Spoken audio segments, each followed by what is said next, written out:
The rain hits Darian Calloway's face before he even clears the car door. Not a drizzle. A wall. The kind of New York rain that doesn't apologize, that presses cold fingers in the collar of a $4,000 suit and reminds a man that money has never once stopped weather. Yellow cabs stack up at the intersection like restless animals. A food delivery cyclist cuts through the crosswalk.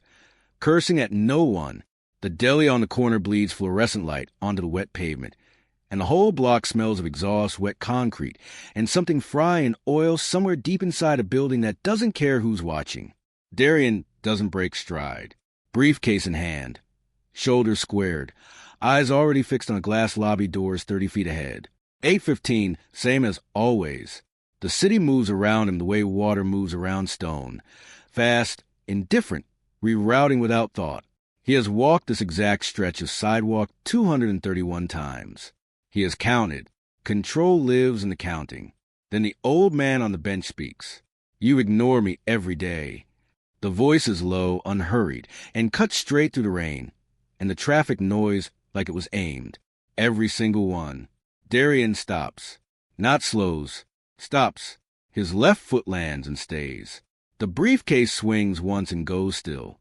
Something in his chest does a thing it has not done in years. It lurches, like a man catching himself at the edge of a step he didn't see coming. He turns his head, and for the first time in 231 mornings, he actually looks. The old man sits on the park bench at the corner of Amsterdam and 73rd, exactly where he always sits, torn robe the color of old sand, hanging off one shoulder where the stitching gave out, both hands open on his knees, palms up, not begging, just open, the way a man sits when he has already decided he has nothing left to hide. A half-empty water bottle leans against the bench's iron armrest. His eyes are dark, deeply set, and entirely steady. He is not afraid. That is the thing that stops Darian cold. The man is not afraid of him at all. If you have ever passed someone every single day and told yourself they didn't matter, drop a comment below and tell us. What made you finally stop? Darian's jaw tightens. His voice comes out exactly the way he trained it to, flat, controlled, with just enough edge to end conversations before they start. And why should I care? The old man doesn't flinch. He doesn't look away. He simply says, because today you should. 3 seconds of silence pass between them. The rain fills every inch of it. A cab leans on its horn 2 lanes over. A woman speed walks past with an umbrella tilted low, her heels clicking a fast rhythm on the wet sidewalk, not looking at either of them. The city does not pause. The city never pauses. But Darian Calloway, a man who has terminated executives without blinking, who once sat across from a federal regulator and smiled, cannot make his feet move. His hand rises slowly, not to reach for the old man. Not yet. It rises toward a lobby door that is still 30 feet away, hovering midair like a question he doesn't know how to finish. And the old man watches him with eyes that already know the answer. The penthouse is 51 floors above the rain, and it is the quietest place Darian Calloway has ever been unable to sleep. He stands at the floor-to-ceiling window, jacket off, collar open, one hand pressed flat against the cold glass. Below, the city is a circuit board of headlights and wet neon. The old man's bench is invisible from here. Everything down there is invisible from here. That is the point. That has always been the point. The bourbon in his glass has gone warm. He hasn't touched it in 40 minutes. His father's voice arrives the way it always does, without warning, without invitation. You don't get to feel things, Darian. Feeling things costs you. Cornelius Calloway had delivered that line in a corner office not unlike this one, on the afternoon of Darian's 12th birthday, after Darian had cried at his grandfather's funeral. Not sobbed, just cried. 2 tears wiped fast. And his father had watched those 2 tears like they were a transaction gone wrong. Like grief was a form of incompetence. Darian had not cried since. Not at his mother's second wedding. Not at the hostile takeover that swallowed his first company at 26. Not once. He had learned the architecture controlled the way other children learn multiplication tables. Through repetition, through consequence, through the understanding that warmth in his father's world was something you earned and could always have taken back. The penthouse reflects all of it. 4,200 square feet. No photographs on the walls. The art is investment grade, chosen by a consultant he has met exactly once. The kitchen counter holds a coffee machine that costs more than some cars, and a single mug, clean and upside down in the drying rack. There is no evidence in this apartment that a human being lives here. There is only evidence that someone with very precise taste passes through. Darian sets the bourbon down, turns from the window. He can still hear the old man's voice. Not the words, the register of it, the absence of fear in it. Nobody speaks to Darian Calloway without measuring the risk first. Nobody except the old man on the bench, who had looked up at him through the rain with the calm of someone who has already survived the worst thing that could happen. Across town, in a glass tower on the east side, Lucien Graves is still in his office. Darian knows this the way he knows most things about Lucien, through instinct sharpened by years of watching a predator operate. Lucien had called twice this week. Darian had not returned either call.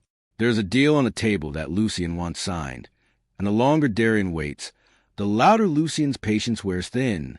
That pressure is familiar, manageable. Darian has a system for Lucien. He does not have a system for what happened on that sidewalk.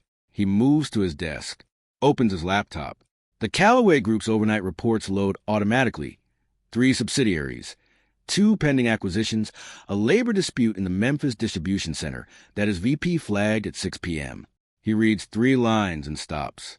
The old man had said today like it meant something specific, like he knew something about today that Darian did not. Darian closes the laptop. Outside, the rain hasn't stopped, and somewhere in the back of his mind, in a room he locked a long time ago and told himself he'd lost the key, something is knocking. 231 mornings, and not once had Darian looked. The first time was a Tuesday in late October, 13 months ago. Darian had stepped out of the car and a folded newspaper had skidded across the wet sidewalk. Stopping against his shoe, he had stepped over it without slowing. The old man on the bench had watched, said nothing. The 43rd time, it had rained the same way it rained tonight. The old man's robe had been soaked through, flattened against his ribs, and he sat perfectly still with his eyes half closed, breathing slow, like a man who had made peace with discomfort the way other men make peace with traffic. Darian had felt something pass through him. Not pity, not quite. More like the edge of a thought. He refused to finish. He had walked faster. The 97th morning, a child had been with the old man, small, maybe 7, in a yellow raincoat 2 sizes too large, sitting on the bench beside him with a juice box and a library book open on her lap. She had looked directly at Darian as he passed. The old man had placed one careful hand on her shoulder, and the child had looked back down at her book. Darian had made it through the lobby before he realized his stride had broken, just slightly, for just one step, and had spent the rest of that morning correcting for it in back-to-back meetings, pressing performance harder than usual, as if productivity were a form of erasure. By the 150th time, Darian had stopped registering the old man at all, or told himself he had. The mind builds walls the way the body builds calluses. Quietly, gradually, in response to repeated pressure. By morning 200, the bench was simply part of the block's visual furniture. The way the red mailbox was, the way the cracked fire hydrant was. Present, irrelevant, but the city had been watching what Darian hadn't. The deli owner, Mr. Osei, who set out a paper cup of coffee near the bench on cold mornings. The crossing guard, Bernadette, who nodded to the old man every shift and sometimes passed him half a sandwich wrapped in foil. The bodega cat that occasionally jumped from the windowsill and sat near his feet. A whole quiet ecosystem of small dignities, happening 6 feet from Darian's daily path, entirely invisible to him because he had decided, once and firmly, that it wasn't his business. Tonight, walking back from a late dinner he barely tasted, Darian takes a long route, tells himself it's for air. He stops at the corner of Amsterdam and 73rd. The bench is empty. The water bottle is gone. The rain has gentled to a mist. The iron armrest gleams under the street lamp, and there's a dry rectangle in the bench's wooden slats where someone sat for a long time and kept the rain off that one small patch of wood. Darian stares at that dry rectangle for 7 seconds. Then he looks up, and something moves at the edge of the block. The shape of a man in a torn robe, turning slowly into the shadow between 2 buildings. Tavin's eyes, for just one instant, catch the lamplight. And they are not empty. They are not desperate. They are waiting. It is 7:52 the next morning when Darian reaches the corner, and the old man is already there. Same bench, same stillness. The robe has dried overnight, but it hangs wrong at the left shoulder, like the tear has widened. His hands rest open on his knees again, and between them, turned upward, is a single folded piece of cardboard. No writing on it, just cardboard, plain and worn soft at the edges, held out like an offering or a question. Darian slows, not stops, slows. The city moves the same way it always moves at this hour. Suits and sneakers and strollers, and the shriek of a bus brake at the light. Nobody looks at the old man. Nobody looks at Darian looking at the old man. In New York, attention is currency, and most people are broke with it by 8 a.m. I just need 10 minutes, the old man says, voice still unhurried. Not a plea, a proposal. Sit with me 10 minutes. That's all. 10 minutes. Darian's first meeting is at 8:30. His car is waiting. His assistant has already sent the morning brief to his phone, which has buzzed 4 times in the last 3 minutes. 10 minutes is a board presentation. 10 minutes is a contract review. 10 minutes, in Darian Calloway's life, is not nothing. His mouth opens to say, I have somewhere to be, which is true, and this isn't something I do, which is also true, and both sentences die before they form because something else surfaces instead.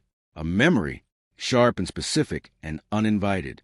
He is 9 years old, standing outside his father's office on a Saturday. He has been waiting 45 minutes. He knocked twice, was told to wait, and waited because that is what you did. Inside, Cornelius Calloway takes a call, reviews documents, does what Cornelius Calloway does on a Saturday in his office, instead of wherever fathers are supposed to be. 9-year-old Darian stands in the hallway and slowly understands, with a particular cruelty of a child's clarity, that the waiting is not an accident, that he has been made to wait on purpose, that his time, his presence, has been a sign of value, and the value is low. He has stood there anyway, for another 20 minutes, hoping. The memory lands in Darian's chest like a stone dropped in still water. Rings spread from it before he can stop them. The old man hasn't moved. He watches Darian the way a man watches weather, not trying to change it, just reading it honestly. Darian's phone buzzes a 5th time. His hand moves toward his jacket pocket, toward the phone, toward the meeting, toward the morning that is already mapped and measured and controlled. His fingers close around it. And then he looks down at the old man's hands, both open, both empty, holding nothing but the request itself.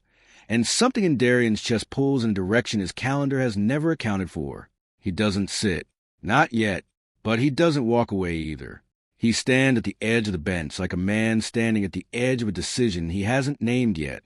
The old man tilts his head just slightly and says the thing that Darian will hear for the rest of the week, whether he stays or goes. You already know what it feels like to be left standing. Darian sits down, not gracefully, not with any of the composure that has carried him through depositions and hostile negotiations and the kind of rooms where the wrong word ends careers. He sits the way a man sits when his legs have made a decision his mind hasn't finished approving, abruptly, heavily, with his briefcase balanced across his knees and his eyes fixed somewhere on the middle distance above the yellow cabs. The bench is wet through his suit pants in under 4 seconds. He doesn't move. The old man doesn't look at him. He faces forward too, both of them watching the intersection, as if it's a shared screen. A pigeon lands on the mailbox across the street, studies them both, and leaves. The light changes. 3 cabs run the tail of the yellow. A woman walks by eating a bagel, completely absorbed in her phone. The city performs its 8 a.m. chaos with total indifference to the 2 men sitting still at its edge. Then the old man says, I had a son. Just that. Past tense. 3 words carrying the weight of every word that comes after them and doesn't get said.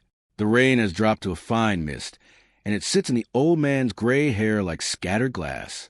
His hands are steady. His voice is steady. But something behind the words is not steady at all. It is a controlled breathing of a man who has learned to carry grief the same way he carries everything else, quietly and without making it anyone else's problem. Darian doesn't respond. He has spent a career filling silence with language, with answers, deflections, pivots. He lets this silence stay. He doesn't know why. It is the first decision he has made in this conversation that costs him nothing visible and somehow costs him everything else. 7 years old, the old man continues. Smart, loved the water. Loved it like he was born near an ocean, which he wasn't. Born in a shelter on 116th Street. A pause. Fire took him. Took his mother same night. I was working a night shift 3 blocks away. The mist thickens for a moment, then eases. A bus exhales at the curb and pulls away. Darian's phone has stopped buzzing. He doesn't know when that happened. He turns, slowly, and looks at the old man fully for the first time. Not the robe, not the hands, not the bench. The face, the lines of it, the depth behind the eyes, which are not the eyes of a man who has given up, but the eyes of a man who has survived giving up and come out the other side of it holding something that has no name in any business language Darian has ever learned. What's your name? Darian asks. Tavin. The old man says, Tavin Beaumont. Darian says nothing, but something shifts in the set of his shoulders. A fractional release, the kind of movement a building makes when pressure that has been building for years finally finds 1 inch of give. Tavin turns and looks at him. Not at his suit, not at his watch, not at the briefcase balanced on his knees. At his face. You carry it the same way I do, Tavin says quietly. Darian's jaw tightens. Carry what? Tavin doesn't answer immediately. He looks back at the intersection. A yellow cab slows at the crosswalk, and in its rain-streaked window, for just a fraction of a second, Darian can see his own reflection, sharp suit, blank expression, eyes that are not as closed as he believed. The thing you lost, Tavin finally says, before you were old enough to know you had it. The words hit the way specific truths hit, not loud, not dramatic, but with the quiet, precise force of something landing exactly where it was meant to. Darian feels it in his sternum. He has no answer. He has no pivot. He has no strategy for this conversation, because this conversation is not operating by any rules he was trained in. His phone stays silent. The mist settles. Tavin reaches slowly to the side of the bench and picks up the water bottle, takes a small sip, and sets it back down. And then he says, almost to himself, She asked about you again this morning. Darian goes still. Who did? Tavin's eyes move to the narrow alley beside the deli. The one Darian has never once looked down in 231 mornings, and Darian follows his gaze. Standing at the alley's edge, half hidden behind a recycling bin, is the child in the yellow raincoat. Same coat as before. Same library book tucked under her arm. But this time she is not reading. She is watching Darian with the focused, unblinking attention of a child who has learned that adults carry answers they don't always offer, and that sometimes you have to wait them out. She can't be more than 7 years old, and she has his eyes. What do you do when a stranger holds the one piece of your past you buried deepest? Drop a comment. Would you stay or walk away? The girl doesn't move when Darian looks at her. She stands at the alley's edge with the stillness of a child who has learned that sudden movements cost you, that staying quiet is a form of armor. The yellow raincoat is buttoned to her throat. The library book is pressed against her chest with both arms, not reading it, using it the way small people use objects when they need something to hold on to. Her eyes are direct and completely unafraid, which is the second time in 48 hours that Darian has been looked at without fear, and both times have been by people who own nothing. He turns back to Tavin. His voice comes out lower than he intends. Who is she? Tavin doesn't rush the answer. He watches the intersection, lets a full breath pass. Her name is Cora. She's been with me 8 months. Found her sleeping in the stairwell of the 116th Street shelter the same week. I lost my spot there. He pauses. Nobody came for her. Nobody filed anything. She was just there. Darian's mind goes to the logistics immediately, because that is what his mind does. Liability, jurisdiction, child services, legal exposure. Then something underneath all of that rises and stops the logistics cold. She was just there, and nobody came. He knows that sentence from the inside out. She asked about you. Darian says slowly, specifically, every morning after you pass. Tavin's voice carries no accusation, only fact. She started calling you the suit man, said you walked like you were mad at the ground. Something moves across Darian's face that is not quite a smile and not quite pain. It is the expression of a man recognizing himself in a description he didn't authorize. Cora takes 3 steps forward. She stops 4 feet from the bench, looks at Darian's briefcase, then at his face. "You have a watch," she says. "Does it work?" "It does," Darian says. "Then you always know what time it is." She says it like a conclusion, like the answer to a question she has been turning over for weeks. Tavin doesn't have a watch. He says time is different when you're outside. Darian looks at Tavin. Tavin says quietly, she's not wrong. The mist has stopped. The sky above the intersection holds a thin gray light, the kind that can't decide whether it's done raining or just resting. Darian becomes aware that 10 minutes passed a long time ago. His 8:30 meeting is in 11 minutes, and he is sitting on a wet park bench with an old man who lost a son and a 7-year-old girl who tracks him by his walk. He reaches into his jacket pocket, not for his phone. He stops himself before that reflex completes. Instead, he sits with his hand inside the pocket, feeling the edges of his phone without pulling it out. A man making himself stay in one place by sheer decision. "The fire," Darian says carefully. When Tavin is quiet for 3 seconds. 14 years ago. October. Darian's father had cut him out of the Callaway Group restructuring in October 14 years ago. He had been 31, building his first independent venture, and Cornelius had moved the family assets without warning or conversation, a surgical removal performed with corporate documentation and zero eye contact. Darian had not spoken to his father for 4 years after that. He had also never told anyone, not his attorneys, not his executives, not the 3 people on earth he might, in generous terms, have called friends. He does not say any of this to Tavin. But Tavin looks at him with the eyes of a man who doesn't need it said. "You lost something in October, too," Tavin says. Not a question. The sentence lands in the center of Darian's chest like a key turning in a lock he forgot he had. He stares at the intersection for a long moment. A cab splashes through a puddle at the curb. Cora sits down on the far end of the bench, opens her library book, and begins reading with the matter-of-fact ease of a child who has decided the situation is safe enough now. Darian looks at the small, dry rectangle her body makes on the wet bench beside him. This child who trusts by observation, who decides by watching, who waited 8 months before sitting down.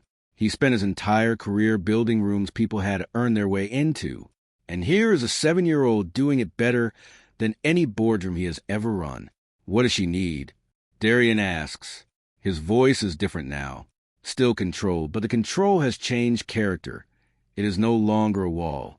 It is something more like a hand, extended carefully. Tavin turns and looks at him fully. It is the first time in this conversation that the old man looks something other than calm. What crosses his face is brief and unguarded, not gratitude, not relief. Something rawer, the expression of a man who stopped expecting and is now standing in the unexpected with no map for it. He opens his mouth to answer, and that is the moment Darian's phone rings. Not buzzes, rings. The contact name lights the screen face up through the fabric of his pocket. Lucien Graves. Darian stares at the phone in his hand for 3 full seconds, which is 2 seconds longer than Lucien Graves has ever waited for anything. He declines the call, slides the phone back into his pocket. The decision costs him something. He can feel it, a small controlled detonation somewhere in the risk management center of his brain, but he makes it anyway and sits with the weight of it without reaching back. Tavin has noticed. He says nothing. She needs a consistent address. Darian says, picking up the thread as if the phone never rang. For school enrollment, the city requires a fixed address. Without it, she can't register. He stops, recalibrates. How long have you been at this corner? 11 months, Tavin says. Before that, a shelter on 145th. Before that, a cousin's floor in the Bronx until his landlord found out. He pauses. I don't complain about the bench. The bench is honest. The bench is honest. Darian turns that sentence over in his mind. In his world, very little is honest. Projections are aspirational. Agreements have footnotes. People present surfaces, so polished you can see your own reflection in them and mistake it for theirs. He stands up. His suit is wet from the thighs down. He doesn't look at it. I'm going to make a call, he says. which is the most commitment he has offered out loud in a conversation that isn't billable in years. Not today. Tomorrow, I have someone at a transitional housing nonprofit. I put them in a building of mine on 112th. 2 years ago, rent reduced, city partnership. I'll find out what's available. Tavin is quiet. He does not say thank you immediately, and that restraint earns Darian's respect in a way that immediate gratitude never would have. He sits with the offer the way a man sits with something real, weighing it, checking it, deciding whether it holds. Why? Tavin asks. One word. No padding around it. Darian buttons the bottom button of his jacket, looks down the block toward his lobby. His reflection is everywhere on this wet street, in shop windows and puddle surfaces, in the dark glass of every passing car, and in none of them does he look the way he expects to look. He looks unsettled. He looks like a man in the middle of something he chose. Because I know what it is to need someone to make a call and have them not make it, he says. He doesn't look at Tavin when he says it. He says it to the street, to the intersection, to the version of himself that is 14 years old and 45 years old at the same time, standing in hallways waiting for doors to open. He picks up his briefcase. His phone buzzes again, not a call this time, a text. He doesn't check it. Tomorrow morning, he says. Same time. He walks 3 steps toward the lobby. Then Cora's voice rises from the bench, clear and caring. Are you going to come back? He stops, does not turn immediately. The question hangs in the wet air between the bench and the lobby door. Simple, direct, with a particular weight of a question asked by someone who's been told yes before by people who meant no. He turns around, looks at her over his shoulder. Yes. She looks at him for 2 full seconds, then looks back at her book. She turns a page. The verdict is not in yet. She is a child who believes in evidence over promises, and she has just filed a promise and opened a case. Darian turns back toward the lobby. He is 4 steps from the door when his phone buzzes a 3rd time. He pulls it out. Not Lucian this time. His assistant, Priya. Graves called the office. He's moved the Thursday meeting to today. 10 a.m. says it's time sensitive. Do you want me to confirm? Darian reads it twice. Lucian does not move meetings unless he has already won the meeting. He types back, confirm. I'll be there. Then he adds, pull everything we have on the 112th Street Housing Partnership. All of it. On my desk before 9. Priya responds in 12 seconds. Done. Also, Mr. Calloway, you're wet. He looks up through the lobby's glass doors. Priya stands at the reception desk with her tablet, watching him with the careful expression of a person who has worked for someone for 6 years and is currently seeing something she cannot classify. He pushes through the door. Behind him, at the corner of Amsterdam and 73rd, Tavin watches him go, and Cora, without looking up from her book, says quietly to no one in particular, he'll come back. His walk changed. Lucian Graves smells like cedar in cold rooms and the specific confidence of a man who has never once doubted his own conclusions. He is already seated when Darian walks into the Calloway Group's 43rd floor conference room at 9:58 a.m., a deliberate choice, arriving before the host, claiming the room by presence rather than invitation. His suit is charcoal, his cufflinks are brushed silver, and he has the unhurried posture of a man who believes patience is a performance, not a virtue. 2 associates sit behind him, tablets open, eyes forward. They are furniture. Lucian is the room. You decline my calls, Lucian says without preamble, without standing. Darian sets his briefcase on the table, takes a seat at the head of the room, and looks at Lucian the way he looks at every adversary, with complete, organized calm. I was in the middle of something. At 8 in the morning on a sidewalk. Lucian's smile is brief and practiced. You should know, Darian, that I have people who notice things. It's just how I work. Darian has been watched before. He lets that land without reacting. What do you want, Lucian? Lucian slides a folder across the table. It is thick, tabbed, and arrives with the precision of something prepared well in advance of this morning's sudden rescheduling. The Westbridge acquisition. The board is ready to move. The only thing missing is your signature on the partnership agreement. He pauses, and your silence on the labor reclassification clause.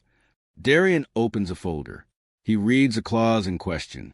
It takes him 40 seconds, and in those 40 seconds the conference room is completely silent except for the low electrical hum of the building. The clause reclassifies 412 full-time positions as independent contractors. 412 people lose benefits, lose stability, lose the floor beneath them, so that the acquisition looks cleaner on paper and the margins look better in the next quarterly report. It is legal. It is also exactly the kind of thing that Darian's father would have done without pausing to read it. He closes the folder. "No," he says. Lucian's expression doesn't change, which means he was prepared for this and has already mapped what comes after it. "The alternative," he says, "is that I take this to your co-investors directly. I have relationships there that predate yours, and I will make the case that your hesitation on Westbridge reflects a pattern of risk aversion that should concern them." He says it without heat, without aggression, the way a man states weather. Darian looks at him, not at the folder, not at the associates, not at the city framed in the conference room windows behind Lucian's head, at Lucian specifically, at the careful architecture of a man who has built his career on a calculation that other people's fear is a renewable resource. He thinks about Tavin on the bench, about the word honest. "Make your case," Darian says. "I'll make mine." The meeting ends in 23 minutes. Nothing is signed. Lucian leaves with the folder and the associates and the cedar smell, and the room resets to its clean, neutral state. Priya appears in the doorway before the elevator has even closed. "The 112th Street housing file," she says, extending a folder that is half the thickness of Lucian's and twice as important. "Director's name is Amaro Sabansu. She says you can call any time." "I'll go in person," Darian says. Priya absorbs this without visible reaction, which is its own reaction. In 6 years, Darian Calloway has not gone in person to anything that did not require his signature or his legal presence. She writes something on her tablet. "I'll have the car ready." He is at the door when he stops. Turns back. "Priya, do you know what a child needs to enroll in a New York City public school?" She blinks once. Proof of address. Immunization records. Birth certificate, if available. A pause. "Age. 7. She writes again, faster. "I'll get the full checklist." He nods. Walks out. In the elevator, alone, descending 43 floors. He looks at his reflection in the brushed metal doors. The suit is still slightly damp at the knees. That evening. He returns to the corner at 6:15. Tavin is there. Cora is beside him, asleep against his arm, the yellow raincoat buttoned to her chin, the library book closed on her lap. The city roars around them, and the two of them sit in the middle of it like something the noise cannot touch. Darian sits on the other end of the bench. He doesn't announce himself. Tavin looks over, nods once. Cora sleeps. They sit in silence for 11 minutes. It is the least strategic 11 minutes Darian Calloway has spent since he was a child, and it is the first time in longer than he can honestly say that a room, even an open one, even a street corner in the rain, has felt like somewhere he is allowed to just be. Then Cora opens one eye. She looks at Darian, fully awake, the way children are suddenly awake when they have been listening the whole time. She says with total seriousness, "If you have a building, why do people still sleep outside?" The question does an accusation sting. It lands with the clean, undefended force of a child asking the thing adults have already stopped letting themselves ask. Darian has no answer ready. For the second time in 8 days, a person on this bench has asked him something that bypasses every system he has built and goes straight to the load-bearing wall. He opens his mouth, closes it. Tavin watches him and does not rescue him from the question. Because some questions are meant to stay open until the person they're aimed at finally finds the honest answer. And Tavin has waited his whole life for honest answers. He can wait a little longer. 3 weeks later, Amara Osebansu hands Tavin a set of keys, 2 of them on a plain metal ring, attached to a small tag that reads 4B. The apartment is on the 4th floor of the building on 112th Street. 2 rooms, a working radiator, windows that face the courtyard instead of the street, which means more light and less noise. It is not large. It is enough. It is, by every measure that matters, a door that locks from the inside. Tavin holds the keys in his open palm for a long moment. He doesn't speak. His jaw moves once and stops. Cora stands beside him with her yellow raincoat and her library book and a backpack that Darian's assistant Priya sourced from a nonprofit supply drive, purple, with a small constellation patch sewn onto the front pocket. She looks at the keys, then at the door, then at Tavin. "Can I put my book on a shelf?" she asks. "Yes," Tavin says. His voice is low and slightly unsteady in the way of a man holding something carefully, because he is afraid of what happens if he grips too hard. Amara, a compact woman in her 40s with reading glasses on a beaded chain, and the steady energy of someone who has delivered good news and terrible news with equal care, looks at Darian, who is standing slightly apart from the group, hands in his pockets, watching. She's enrolled. Amara says quietly, "Starts Monday. PS 180. Mrs. Delacroix's class." Apparently, there's a library corner. Darian nods. He has not slept well in 3 weeks. Not because of Lucien, though Lucien's co-investor conversations have begun, and Priya is monitoring the situation with the focused attention of someone who understands that a storm is being organized, but because something in him has shifted that cannot shift back, and the body notices changes in structure before the mind finishes approving them. He is building something. He doesn't have a name for it yet. He knows how to build without names. He has done it before in every sector that mattered. What he has not done before is build something for which the return is not financial. This is new architecture, and it sits differently in his chest. The setback comes 4 days later, in the form of a letter. It arrives at a Callaway group addressed to Darian personally, which is already unusual, and Priya opens it before he does, as she opens everything, and then she walks into his office and closes the door behind her, which she does only for a specific category of situation. "It's from Lucien's legal team," she says. She sets it on his desk. "He's filed a complaint with the co-investor group alleging that you've been using Callaway Group partnerships, specifically the 112th Street housing program, for personal purposes unrelated to the fund's mandate." She pauses. "He's framed it as a misuse of resources. He's asking for an independent review." Darian reads the letter. Then he reads it again. Lucien has found the thread, the one human thread, and he is pulling it. Not because the 112th Street program is actually in violation of anything. The program has been running for 2 years with full board disclosure and a commendation from the City Housing Authority. Lucien knows this. The complaint will not survive a review, but the review will take 60 days, and in 60 days, the Westbridge timeline will have passed, and Lucien will have bought himself leverage with the co-investors during the waiting period. Because in business, the allegation does damage that the verdict rarely fully repairs. Darian sets the letter down, folds his hands on his desk, stares at the far wall, where there is still no photograph, no painting, only the clean surface of a life that was designed to hold nothing that could be used against him. Except now there is something. Now there is a bench at Amsterdam and 73rd. Now there is a set of keys on a metal ring, and a 7-year-old girl with a library book and a Constellation backpack who starts school on Monday. He picks up his phone and calls his attorney, Simone Beecham Ward, who is the most precise legal mind he has retained in 20 years and who answers on the second ring, because she always does. "I need you to build a response to a co-investor complaint," he says. Full documentation. 2 years of program history, city commendations, fund disclosures, everything. "How fast?" Simone asks, before Lucien finishes his coffee. There's a brief pause on the line. Then, "I'll have a draft to you by morning." He hangs up, sits for a moment longer.